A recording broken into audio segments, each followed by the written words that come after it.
surface, it seems calm has returned to Sri Lanka. This seaside expanse in Colombo, that was the site for months-long protest, is now bustling with locals and tourists enjoying a day out. Long queues have gone, food and medicine shortages have eased, and the government is making tough choices to get the economy back on track. But the real recovery in the lives of average Sri Lankan is still a long way off. As I travelled across the island nation, from the coastal fishing towns to vibrant tourist hubs and central farmlands, I saw how the harsh economic realities have forced Sri Lankans to make tough choices. These are their stories.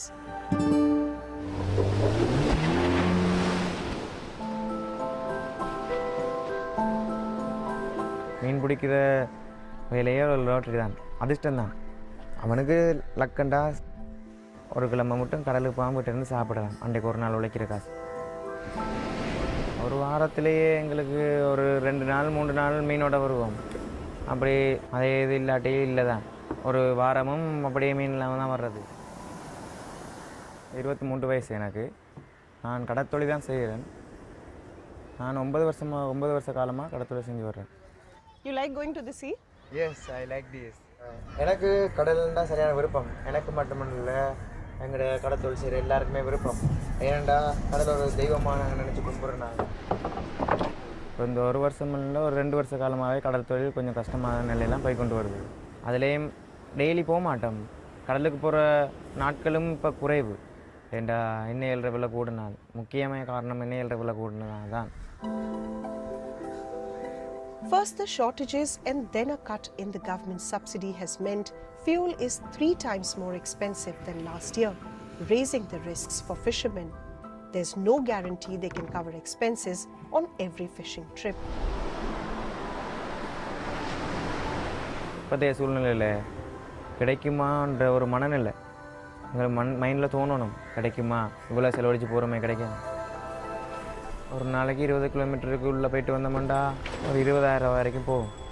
அதே இது 40 kilometre வரைக்கும் போயிட்டோம்டா 35,000 ரூபா, 38,000 ரூபா, 40,000 வரைக்கும் போகும். போக தூரங்கள் கூட கூட கூட நஷ்டங்கள் கூடும். அதே 40 கிலோமீட்டர் போகிற இடத்துல இப்போ என்ன 20 கிலோமீட்டரோட கிடைக்காது. அங்கால போனாலும் கிடைக்காது. இருக்கிற எங்கள்ட என்ன தான் போகும், என்ன போனால் அடிக்கிறதுக்கு காசு இல்லை. அந்த ஒரு மைண்ட் செட்டில் விட்ட வந்துடுவோம் திருப்பி. 100க்கு ஒரு 20% போட்டுகளுக்கு தான் தொழில் நடக்குது. மிச்ச போட்டுகளுக்கு தான் நஷ்டத்திலாம் போகுது. நஷ்டமாக போய் ஏலாமல் கையில் காசு இல்லாதாக்கள் தான் இப்படி போட்டுகளை மேலே இழுத்து வச்சுருக்காங்க. முதல் 3 வருஷத்துக்கு முன்னுக்கு 2,000 ரூபாயில் ஒரு நாள் வீட்டு செலவை பார்க்கலாமண்டா இப்போ 6,000 ரூபா வேணும். அதுவும் காணாது. இன்னும் போகிற போக்கில் கடல் தொழில் அறவையே இல்லாமல் போகும். என்ன விலையெல்லாம் இப்படிலாம் இருந்தால் மீண்ட விலைகளும் கொஞ்சம் கூடணும். இருந்தால் தான் அப்படி ஒரு கண்ட்ரோலில் போகலாம். இல்லாட்டி சரியான கஷ்டம் கடல் தொழில்.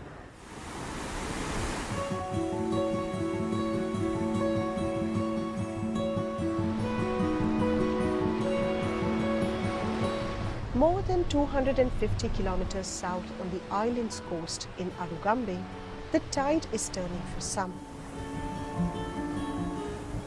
Tourism is riding the first waves of recovery.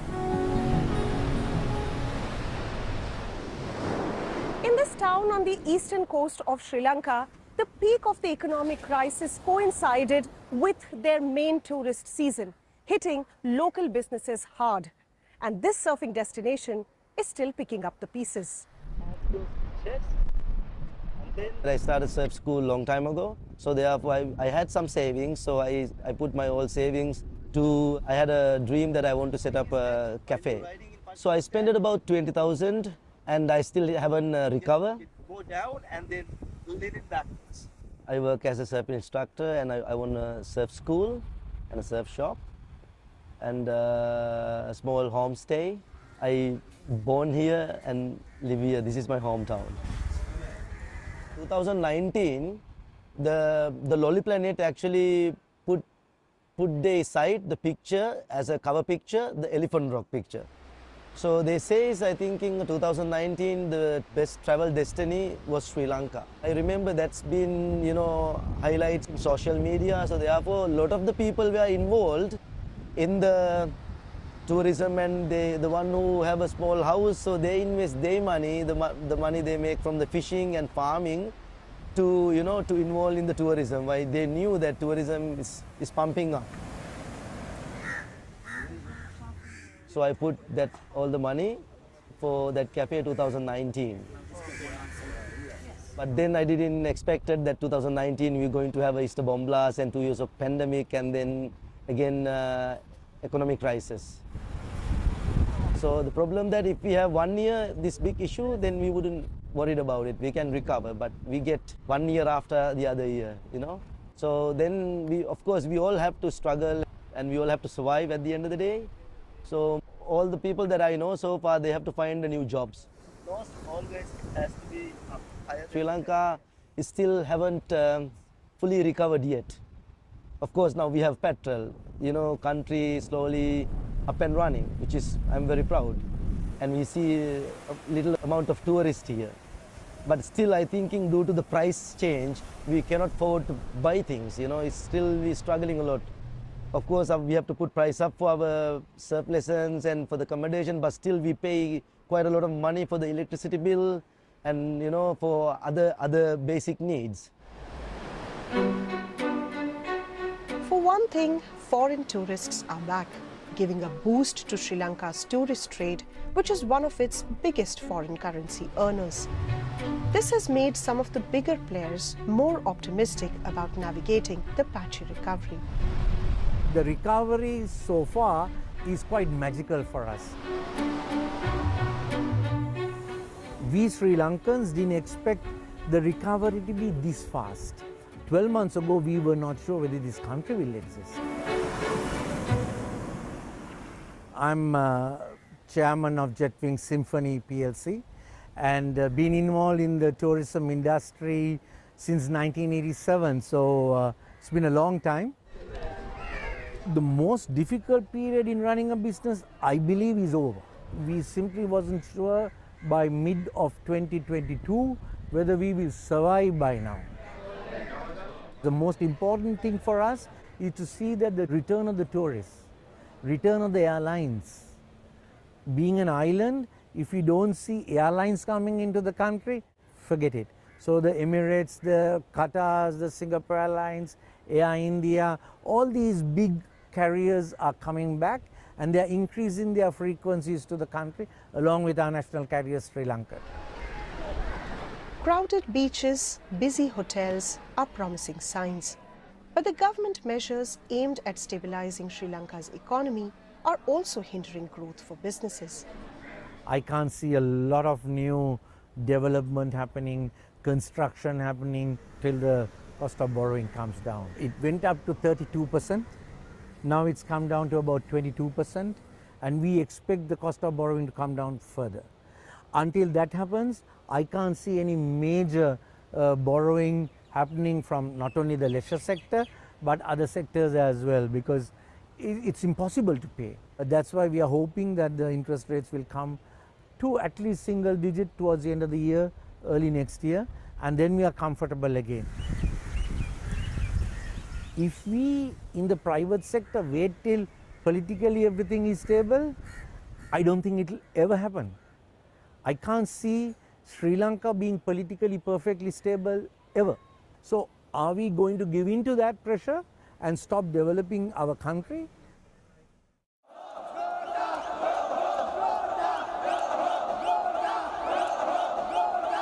The country's stability was shaken last year.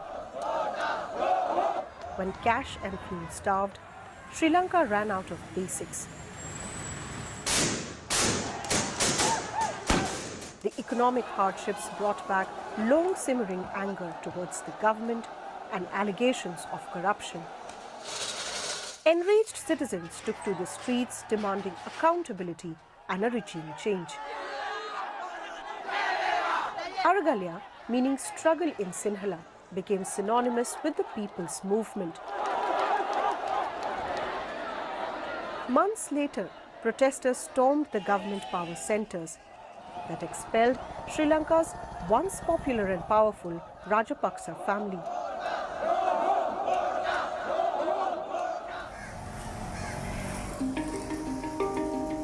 ගිය අවුරුද්දේ ජූලි මාසේ මාව අත්අඩංගුවට අරගෙන බන්ධනාගාරගත කරා. මාසයකට ආසන්න කාලයක් මට බන්ධනාගාරේ ඉන්න සිද්ධ වුණා. මාව අත්අඩංගුවට ගන්න හේතුව වෙන්නේ එතන ගෝල්ෆේස් ඒ අරගල ඇතුලේ ක්‍රියාකාරී භූමිකාවක් කරපු හින්දා. ඒ අත්අඩංගුවට ගැනීමත් එක්ක තවත් නඩු කිහිපයකටම නඩු 4කට පමණ මේ අරගලයේ සම්බන්ධ සිද්ධීන් වලට මාව මේ චෝදනා කරලා තිනවා. තවමත් ඒ නඩු සඳහා අපි මාසයකට සැරයක් සද්දයකට සැරයක් උසාවියේ පෙනී ඉන්නවා. මම මේ වෙනකොට නිදහස් මාධ්‍යවේදියෙක් විදිහට වැඩ කරනවා. මම අනිද්දා පත්තරේ කතෘ මණ්ඩල සමාජිකයෙක් විදිහට වැඩ කළා සහ මම විශ්වවිද්‍යාල ශිෂ්‍යයෙක්. මම රුහුණ විශ්වවිද්‍යාලයේ මහා හිස්සංගමයේ මේ රටේ 69 ලක්ෂයක් මිනිස්සු ඡන්දෙ දීලා පත් කරපු ජනාධිපති කෙනෙක්. එයා තමයි ගෝඨාභය රාජපක්ෂ. ඒ ජනාධිපති ගත්ත වැරදි තීරණ සහ එතනින් ඊට කලින් හිටපු පාලකයෝ මේ රටට කරපු දේවල් දූෂණ සහ මේ රටේ මිනිස්සු හයට පෑගෙන දූවිලි විදිහට සලකලා ඒ තමන්ගේ පන්තිය රැකගන්න ඔවුන් කටයුතු කරපු ඒ සියලු සාධක නිසා ගෝඨාභය රාජපක්ෂට ගෙදර යන්න වුණා. ඒ මිනිස්සු පත් කරපු විධායක ජනාධිපති කෙනෙක් තමයි මිනිස්සු එකතු වෙලා මිනිස්සුන්ගේ බලය පෙන්නලා යවු. ඉතින් ඒක විශාල ජයග්‍රහණයක්. ගෝඨාභය ගියා කියලා දැන් අරගල ඉවර නැහැ. රාජපක්ෂ රෙජිම් එක සහ ඊට කලින් හිටපු පාලකයොත් මේ අර්බුදයට වග කියන්න ඕන. ඒ වගේම දේශපාලන වෙනසක් සහ ආර්ථික සාධාරණත්වයක් මිනිස්සුන්ට ලබා දිය යුතුයි. Soon after President Gotabaya fled and resigned, the then Prime Minister Ranil Wickremesinghe was sworn in as the new president. A few weeks later, the former president returned to the country. He now lives in a government bungalow and many members of his cabinet are back at the parliament. අමුදා රාජ්‍යයක් police රාජ්‍යයක් විදිහට තමයි මේ වෙනකොට ලංකාව තියෙන්නේ. එන මිනිස්සුන්ට තියෙන මූලික ප්‍රජාතන්ත්‍රීය අයිතියක් තමයි අදහස් දැක්වීම, විරෝධය දැක්වීම කියන එක. එතකොට ඒව සියල්ල මුළු මොනින්ම අහෝසි කරලා තියෙනවා. මේ ගෙනියන සම්පූර්ණම මේ ප්‍රජාතන්ත්‍ර විරෝධී පාලනයක් කරලා ලෝකෙට පෙන්වන්න හදනවා සාමකාමී කියන එක. ඒක සම්පූර්ණයෙන් බොරුවක්. ඒ කියන්නේ මිනිස්සුන්ගේ ප්‍රශ්න එහෙම පිටින්ම තියෙනවා. In the recent months, the scale of anti-government protests has come down, but the public discontent is still palpable. What this government has done is that the protests have been met by repression. So that repression has also silenced certain communities. There is fear in terms of what it may entail by protesting. There are continuous arrests, there is surveillance, there are people who are called in for questioning. So the freedom of expression, freedom of assembly, freedom to protest is under immense threat in Sri Lanka. We've been litigating in the public interest for the last 25 years. Just in the last year, the new faces that come to court to challenge has been quite remarkable. Some of the protesters have been arrested under a controversial law aimed at preventing terrorism. The government is now going further, proposing a new Anti-Terrorism Act, or ATA as it's commonly referred to, which it says is needed to maintain stability. The ATA, the problematic things are that it still provides broad powers to the police, to the executive arm, to shut down dissent. And it also has a provision that would have restrictions on media reporting. So there are extremely problematic, very broad powers that are given to the executive arm. Informing that We met Sri Lanka's foreign minister and questioned him about whether the government is clamping down on the public's right to free speech and assembly. Is the government cracking down on protests? If you have gone around the country, you can see everybody every day protesting. So there is no problem with that. But the moment the peaceful protest cease to be peaceful, take the law into their own hands. Law enforcement officers decide on that particular period of time. Here is the threshold. They are breaching that threshold, violating the law. Anything goes beyond can be dangerous to the public health and the public security and public order, and they arrest somebody. Has the threshold of what complies as a peaceful protest come down for the government? The threshold in the sense, if you can see the last year what happens, initially they stormed the presidential palace. Then they stormed the president's office. They killed one of our colleagues in the parliament just on the street. So what is the threshold I'm talking about? Huge difference between what was taking place 1 year ago. I understand that. 13 hours of power cut, 5 days of queue for your fuel, 2 months of queue for your gas, skyrocketing prices, no fertilizer, no medicine. So, but then we have brought that in. And now you need to have a little bit of breathing space. Tourists to come, foreign currencies to come, investors to come. So if you violate in that with a very narrow political sense, I don't think that's in national interest. That's in their own self-interest. You are coming up with a new anti-terror law. What is the status of the reformed and the amended version coming in? There were a lot of concerns, and rightfully so. I myself have expressed certain concerns on that. International community expressed, our civil society like Bar Association expressed. So we have taken all this into consideration and trying to accommodate all those concerns, drawing the right balance between the national security and the freedom of expression, and try to get in line with international standard. There were certain allegations raised against the previous government headed and led by Gotabaya Rajapaksa and his family on corruption. Has there been any set of investigations that the government has, this new government has started on those allegations? I think government shouldn't do investigation. That power is vested with the Attorney General, with the Bribery Commission, with the police. They must be given an independent task to go ahead and do it. It's a matter based on the evidence for them to do it. Merely because of somebody shouting, go and investigate, put the man inside, put the man outside. We cannot do that in a democracy. You know, I mean, people can say anything. But if there are evidence, sound evidence, it is the responsibility of those people who are allegating or coming out with those allegations to provide those information which will be sufficient to start an investigation. To help repair the economy, Sri Lanka secured a crucial $3 billion loan from the International Monetary Fund.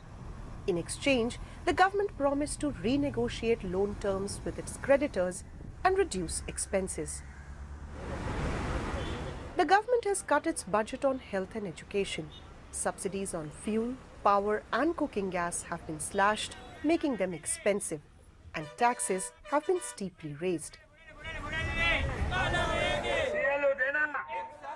The nation's workforce is anxious. The government's plan to raise funds by privatizing state-run companies such as insurance, airlines and telecom has fueled fears of job losses.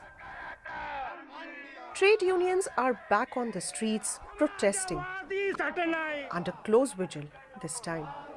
As the working class and the working people of the country, what we say is that do not put the burden of this economic crisis and the IMF conditions on the working class, because the working class is already penalized through this recession. In spite of the stability the government is trying to portray on a surface level, at the ground, on the ground, workers, normal people, ordinary people are suffering.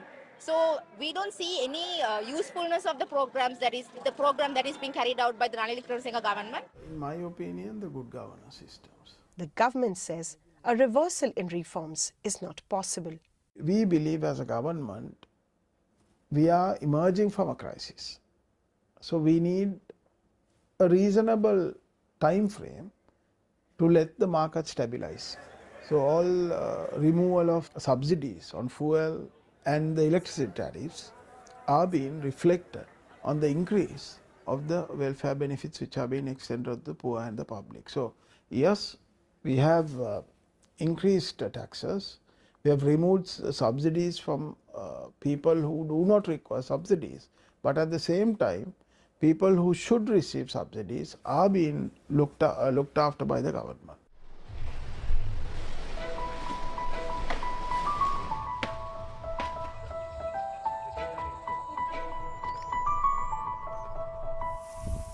For some, the crisis is still not over.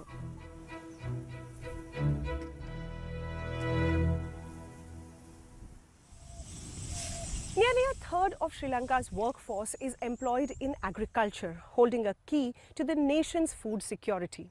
But most are small-scale farmers, leaving them vulnerable even to minor disruptions. මේ හරි ඔක්කොමලා ආයෙ ගොවිතැන් කරන අය ඔක්කොම ණය අරන් තමයි ගොවිතැන් කරන්නේ. මීට කලින් නම් ඉතින් කට්ටිය මාසම්ලා නෑ බැංකු ලෝන් ආර මේ අරගෙන ඉතින් ආදායම් තත්ත්වය හොඳ හින්දා ණය ගෙවලා ඉවර කරනවා. දැන් අපි ආදායමක් ගත්තාම මේ දේවල් ණය එහෙම බේරනකොට ඉතින් සුළු ප්‍රමාණයක් වාගේ ඉතුරු වෙනවා. දැන් මේ අවුරුදු දෙක තුනේ එහෙමවත් කරන්න බෑ. අක්කර 3ක් ඉතින් කරා දැන් අර පොහොර මිලත් එක්ක පොහොර ගන්න බැරි හින්දා අක්කරයක විතර වගේ තමයි ගොවිතැන් කරන්නේ. මගේ වයසත් අවුරුදු 50යි දැන්. මම ඉන්නේ පොළොන්නරු දිස්ත්‍රික්කයේ රොටගන ගම්මානයේ. අපි ගොඩ ගොවිතැන් කරනවා වගේම වී ගොවිතැනත් කරනවා. මගේ පවුලේ 7 දෙනෙක් ඉන්නවා. මම පොත්ගලික බැංකුවල ණය අරන් තියෙන්නේ. ඉතින් එයාලා මේ ගෙවුවේ නැත්තම් ගෙවල් වලට පණ යොදවනවා නඩු වැටෙනවා කියනවා. ඒ හින්දා කුලී වැඩ කරලා හරි දානවා ඉතින් ඒවා. බැංකුවෙන් ලක්ෂ 1කමාරක් අරන් තියෙනවා. පොලියට ලක්ෂ 2ක් අරන් තියෙනවා. දුවගේ මගේ රත්තරන් බලු තියලා ලක්ෂ 4ක් අරන් තියෙනවා. මේ ඔක්කොම ලක්ෂ 7ක් විතර මං ණය වෙලා තියෙනවා. මේවා දැන් ගෙවා ගන්න බැරි තත්ත්වයක් තමයි තියෙන්නේ. 90% of Sri Lanka's crops depend on imported chemical fertilizers, and a sudden ban on them 2 years ago led to massive food shortages. Is this rice from your own field? No. Sri Lanka, once self-sufficient in food, now had to import its staple, rice. Even after the ban was reversed, farmers can't afford to pay for fertilizers. දෙදාසිසියකේ ආණ්ඩුව මේ රසායනික පොහොර නතර කරලා කාබනික පොහොර දෙනවා කියලා කිව්වා. ඊට පස්සේ කාබනික පොහොර වලින් වැඩ කරන්න බෑ. අපිට ඒ දීපු ප්‍රමාණයත් මදි. තියෙන දෙයක්වත් ගොඩ ගන්න කොහොමත්ම බැරි වුණා. ඉතින් පොහොර නැත්තරම නැති වුණානේ. සල්ලි වලටවත් ගන්න පොහොර නැති වුණා.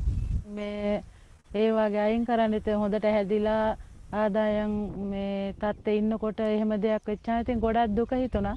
කරන්න කියන්න දෙයක් නැති වුණා.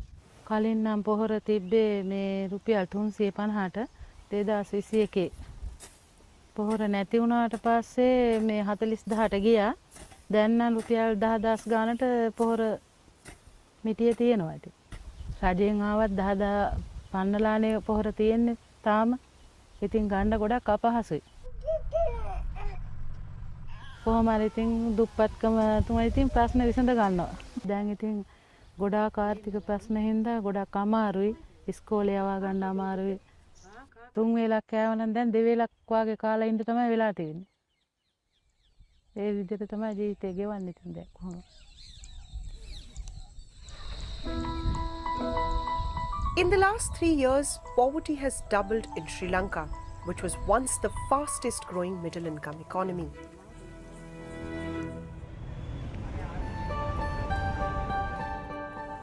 Hundreds of thousands left the country last year in what was Sri Lanka's highest ever migration, the brain drain adding to an already patchy economic recovery. Across towns and villages, people are trying to rebuild their lives and livelihoods. For now, one of shrunken incomes, compromises and diminished expectations. எங்களுக்கு அரசாங்கத்தால் எதுவும் பண்ணணும்டா diesel petrol மண்ணெண்ணெய் முக்கியமாக 3 தான் இதுக்கு காரணம். இதுகள விலைகள் குறையுமெண்டா அன்றாடம் தொழில் செய்யலாம், நல்லா இருக்கலாம், இங்கே இருக்கலாம், வெளியிடங்களுக்கு போக மாட்டாங்க. I hope we will have a great economy again, and everyone should have a good life, that we don't expect anyone to come and give us donations, so we could be all independent. There is unhappiness among the people, that's for sure. The extreme change they wanted didn't happen, that's correct. But there will be an election coming up soon, and each citizen of this country will have a vote, right?